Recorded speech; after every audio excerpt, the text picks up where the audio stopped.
Ay, magandang gabi sa inyong lahat. Narito po ulit tayo ngayon sa bulwagan ng kabugukan. Ako po, si Botchog.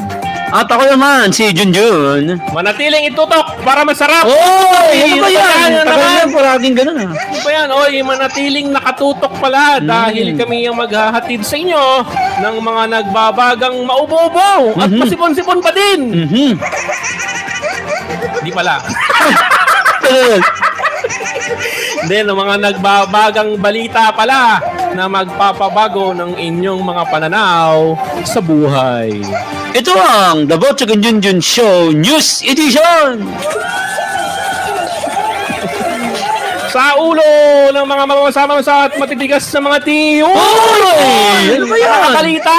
Yun! Sa isang driver, Prumeno, sasakyan huminto. Hindi yan ha. Kaso ng basurero, binasura ng korte. Happy birthday. Happy birthday, mami ko. Tol. At mata ng bagyo, napuhin. Okay. Ay, para sa ating unang balita. Ano? Ayun na, Brad. Isa manong driver sa kakaba ng EDSA ang bigla na lang prumeno dahilan upang dali-dali din huminto ang sasakyan na kanyang minamaneho. Ani ng driver. Bigla manong humiyaw ang pasaherong katabi niya sa front seat ng kanyang jeep dahil imbes na preno ng sasakyan niya ang aapakan ay papala ng pasahero ang kalandingan ng kanyang paa. Okay.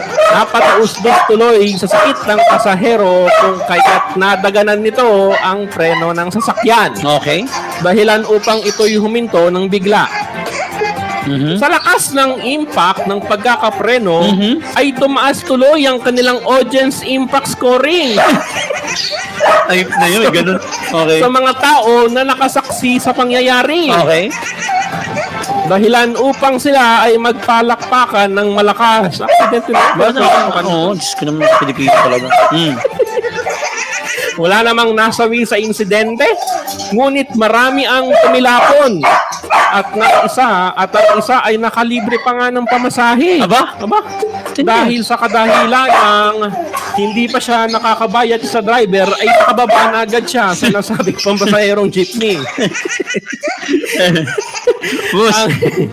ang iba ay nagalit pa nga.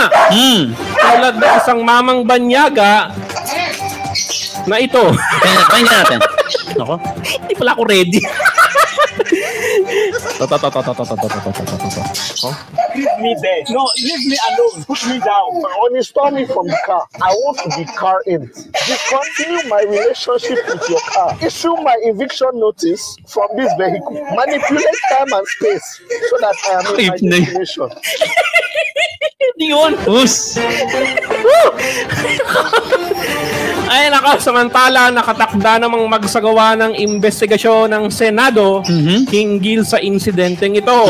Kasabay ng impeachment trial ni ngayon Vice President Sara Duterte. Ayan.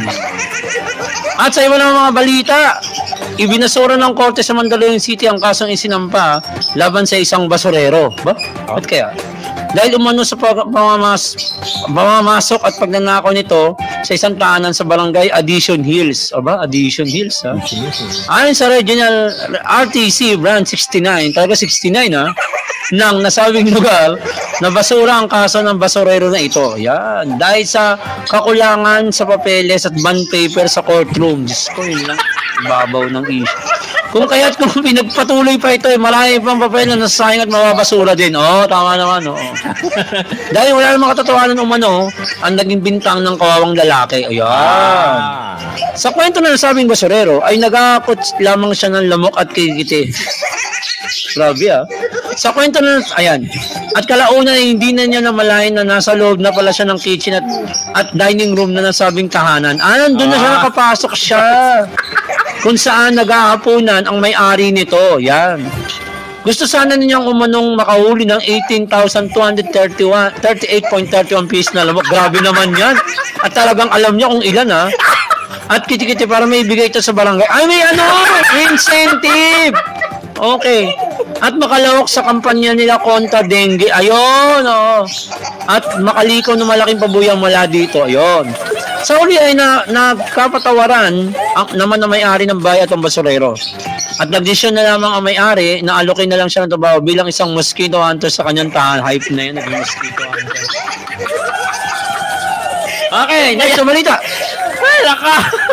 Boss! Ay, at sa ibang balita naman, isang mata naman ng bagyo ang napuwing habang bumabiyahe sa himpapawid patungong Boracay Island kahapon. Aba? Okay. Merkules ng hapon. Ani ng bagyo. Mapayapa umano silang nagpapahingalula ng Cebu Pacific Flight 5J889 plane bound to Boracay. Okay. Nang maisipan niyang dumungaw sa bintana ng eroplano. Okay. First time niya raw kasing makaupo sa window. Ayun, okay. Kung kaya't sa excitement ay hindi niya napigilang buksan ang safety glasses ng bintana. Ayun kaya, oo. Sila namatay. At ilabas Hoy, ang no? kanyang ulo para makita ang napakagandang view ng Sierra Maganda Madre naman Mountain. talaga, maganda talaga. Oo. Okay, continue. Gusto lang din daw niyang makasiguro na magiging maayos na ang panahon sa kanilang pagbiyahe. Ayun. Dahil kung matatanda, ay naintampok na rin ang kanilang Ayan na naman, Diyos ko, nadamay na naman tayo dyan, Brad, ha? Ayan na naman, Diyos ko, nadamay na naman. Continue. Kung matatandaan ay naitampok na rin ang kanilang kwento sa CNJ's World YouTube channel. Kung saan ay naibalitang na-cancel ang kanilang flights dahil sa sama ng panahon. Ay, ayan, tama, naalala ko. Okay. Sa pagdungaw niya umano sa bintana, ay may bigla na lang lumipad na isang vulture bird. Wow! Vulture, ha? Vulture bird, Tindi, ha? Patungo sa kanilang kinalalagyan. Okay. Kung kaya tumama ito sa gilid ng kanyang mata at siya ay napuwi. Ayun. Hindi naman nasugatan ng bagyo sa insidente dahil kung sukatan lamang ng mata nito na 152.6 Ang hilig talaga sa numbers, eh. Okay. ay mapupuwing lang talaga ito ng mga ibon. Okay. Sa ngayon ay nag-enjoy sila ng kanyang mga LPA friends. Ba? Sa kanilang Natuloy! Ayun, sa Boracay. Natuloy. Okay. Naku, ito na yung pinakaano natin. Galo. Naku, ha? Konting katahimikan, guys. Ano? Naka, ito na. Ito na po, abangan natin. Ito na. Guys, ito na po ang pinakamahalagang parte. Anunsyo. Hindi, pinakamahalagang parte ng ating balitaan ngayon. So, ayan, paki-press lang po. Pa-max volume lang ulit Max, nung max, ano nyo. Ilang Importante. kayo, Jeff? Ayan, Jeff, max volume nung ano mo. Nung papasok. Nung sa cellphone, yan. Ito po ang ating teka lang.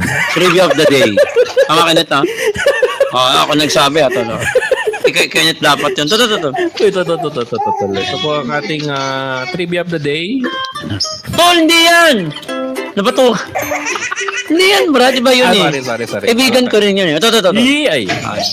Oy, thank you sa ano. Oh, nagbigay yun, Brad. Okay yan, no? Okay, ito po ang ating trivia of the day. Si Ate J. Ay, birthday me. Okay, continue. Nako. Sino nagbigay? Uy! Okay na. Ito ba ating Galo, trivia pakinggan of mo, the ha? day? Hindi, ano, yan. Makinig mabuti. Ayan, ang tawag po sa bagay na nakakagupit ng papel ay gunting. Grabe, ganda nung ano. Straight na straight. Sakto siya. Ganyan. Kala kong ganun. Okay. Life-changing, sabi niya na, buti na lang, ha. Hoy, life-change si Alvin yun. Okay, continue. Tinira mo siya doon, ha. At yan ang balitang nakalap mula sa malawak naming kaisipan. Kami ang inyong tagabalita, mga mukhang dayas at puno ng kaangasan. Ako po si Jim Canal.